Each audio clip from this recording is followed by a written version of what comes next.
в летний курортный сезон, особенно вот сейчас, как мы понимаем, пик идет сезона, кратно увеличивается количество транспортных средств, увеличивается трафик на дорогах нашей страны, движение становится плотное. И, конечно, в связи с этим происходит увеличение и дорожно-транспортных происшествий, увеличение и нарушений правил дорожного движения.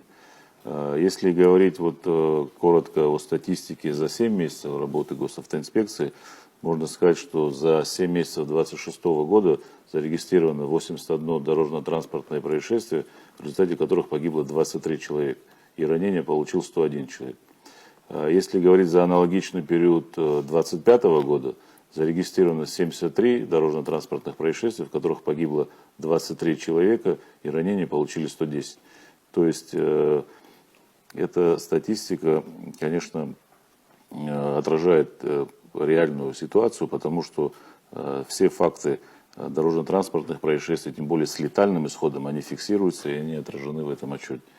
Если говорить, могу коротко раскрыть, чтобы, если будет интересно, из 23 погибших, 4 человека это пешеходы, на которых был совершен автонаезд. Из числа погибших, если брать по национальному признаку, 11 человек это граждане, представители титульной нации, нашей абхазской, и остальные это уже представители других национальностей. Если говорить о возрастной категории погибших, то основная часть это возрастная категория с 20 до 40 лет, и вторая категория с 55 лет и более. То есть, несмотря на возраст людей и соответствующий, наверное, стаж вождения, такие случаи имеют место. Из общего количества дорожно-транспортных происшествий у нас мы ведем и такую статистику тоже. Дорожно-транспортные происшествия автомобилей с левым расположением руля составляют 40, с правым расположением руля 41. То есть фактически уже приравнено, потому что, наверное, и автомобилей с правым рулем стало очень много у нас на территории. Если говорить об основных причинах дорожно-транспортных происшествий, это, как всегда, у нас выезд на полосу встречного движения, несоблюдение скоростного режима и управление транспортным средством в нетрезвом состоянии. Это те причины, которые у нас из года в год способствуют дорожно-транспортным происшествиям.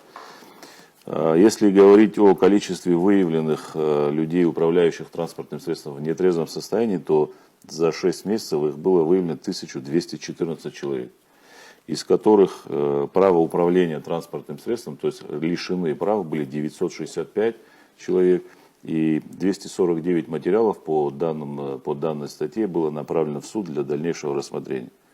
Также необходимо отметить, что у нас по новым изменениям, за повторное вождение в течение года лица, лишенные управления, подвергаются административному аресту, если в трезвом состоянии на 5 суток, если в алкогольном или ином на 15. У нас 72 человека за 7 месяцев подвергнуты административному аресту на 15 суток за то, что они повторно в течение года управляли транспортным средством без водительского удостоверения. То есть это та статистика, которую мы имеем на сегодняшний день. Большая работа проводится в данном направлении.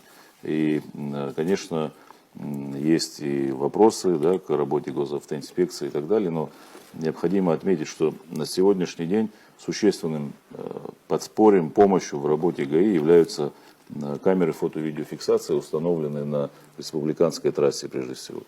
Эти камеры у нас появились в рамках реализации государственной среднесрочной программы развития системы автоматической фиксации нарушений правил дорожного движения, в рамках которой были приобретены и аппаратно-программные комплексы нового поколения, которые у нас представлены, сервера обработки данных, и проведена модернизация, то есть там комплексная работа была проведена, то есть это не просто установили камеру и она заработала, то есть там большой комплекс работ был проведен. У нас на сегодняшний день по республиканской трассе установлено 23 новых аппаратно-программных комплексов. Это современное высокотехнологическое оборудование, которое позволяет нам выявлять тех нарушителей, о которых мы говорим. И, если говорить по расположению, то от Псоу до Сухума у нас 27 камер, и от Сухума до Очимчира у нас 11 камер.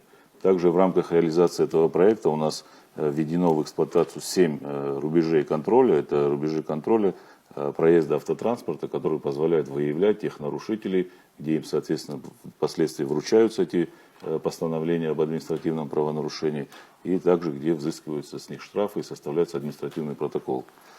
Также 5 мобильных рубежей контроля, которые позволяют уже мобильно передвигаться не только по республиканской трассе, но и в любой другой части нашей страны, где они могут проводить соответствующие работы.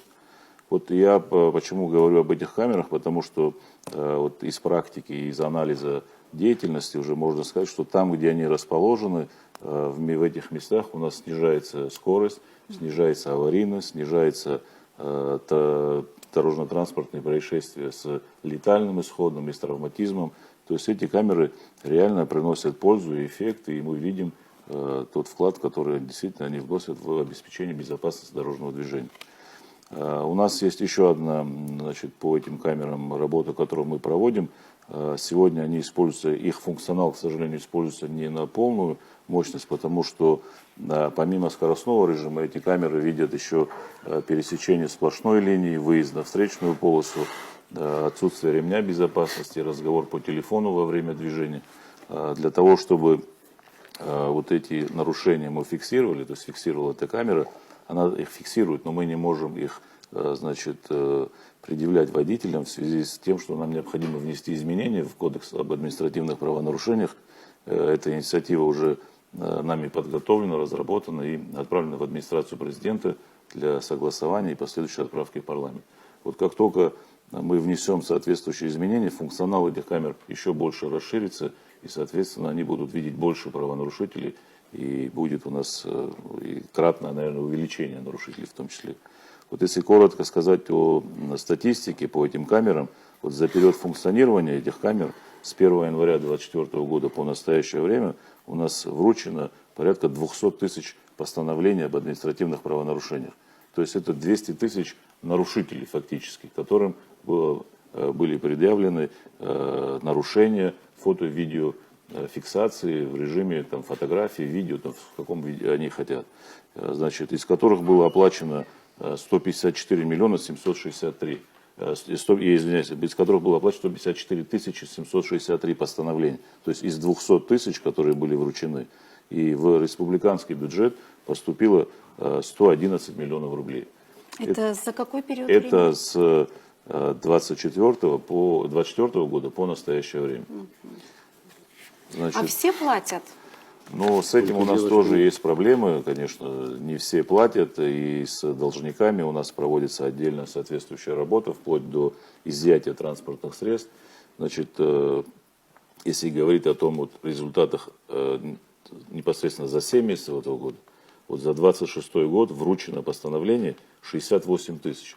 То есть это 68 тысяч нарушителей правил дорожного движения. В то время как в прошлом году было 50 тысяч. То есть на 17 тысяч, более 17 тысяч нарушений в этом году больше было выявлено. И составлено административных протоколов 10 745. В то время как в прошлом году было 2000 составлено. То есть разница составляет 8660 выявлений. То есть это говорит о той существенной работе, которая сегодня проводится. Ну и также, соответственно, поступления в бюджет, они в разы выросли по сравнению с прошлым и там, аналогичным периодом. Это все мы говорим потому, что действительно вот эта работа в совокупности, она позволяет минимизировать дорожно-транспортные происшествия, навести порядок на дорогах нашей страны, несмотря на то, что там да, на сегодняшний день мы видим, что не везде это получается, потому что этих камер, наверное, недостаточно. Их да, я бы хотела больше. уточнить. Вы сказали о том, что с ПСУ до Сухума да, достаточное количество видео и фотофиксаторов. А как обстоят дела с восточной частью? Я, кстати, не сказал, что достаточно, я просто сказал, сколько. Чтобы было достаточно, мере, их должно быть в разы больше, ну, потому что 11 камер. в восточной стороне у нас Хватает? 11, ну, этого не хватает, потому что мы видим, что реальная польза от этих камер есть. Мы, во-первых, это современные передовые технологии, которые позволяют нам идти в ногу со временем. И вообще, чем больше мы, кстати, за то, чтобы минимизировать контакт сотрудника ГАИ с водителем, для того, чтобы не было ни спорных ситуаций, не было никакой коррупционной составляющей, для того, чтобы эта работа была прозрачная, И камеры фото-видеофиксации в этом очень правильно помогают. И существо нарушения видно, это не на усмотрение инспектора происходит, и не на его взгляд, это зафиксировано камерой, где есть фото и видеофиксация. И это высокотехнологичное оборудование, повторюсь, которое действительно сегодня используется в развитых странах. Сегодня такое оборудование есть у нас. Вот. Я хотел бы еще дополнить, что там бывает мнение водителей, что штрафы, которые взимаются с водителей, поступают там куда-то непонятно куда. Значит, все камеры фото-видеофиксации, все аппаратно-программное обеспечение и комплексы, все находятся на балансе МВД. Все средства в 100% объеме поступают в республиканский бюджет. Это вот, чтобы было понятно.